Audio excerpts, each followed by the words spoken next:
Let's cook a steak the best way I know how. It's gonna be perfect every time. This is what you need. You need your steak, and we've got a 1-pound New York strip from Aldi. You're gonna need a high heat cooking oil like this avocado oil, or what I'm using today, this algae cooking oil. Get yourself some good butter like this Kerrygold, some herbs like rosemary and thyme, and then a couple cloves of garlic. Get your steak to room temperature and take some paper towels and pat it dry. You also need a nice pan, and I'm using this Hexclad. This is my tried and true. I use it every day. You could also use a cast iron though. And we're gonna use medium to high heat.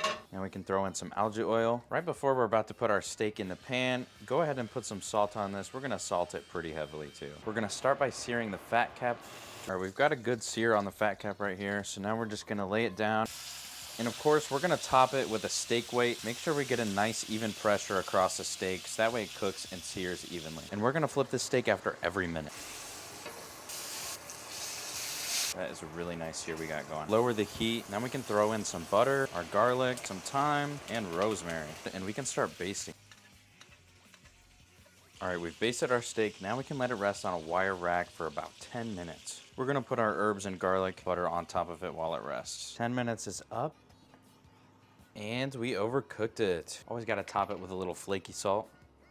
Even though we overcooked the steak, it's still gonna be delicious. That is pretty good. This method is perfect. It's gonna work every time. Just don't overcook it like me. I lost track of time during a couple flips. A little bit harder to move the camera around, and you guys won't have to deal with that. Clean up with some dude wipes when you're done. Let me know your favorite way to cook steak down below, and tell me which one I should try.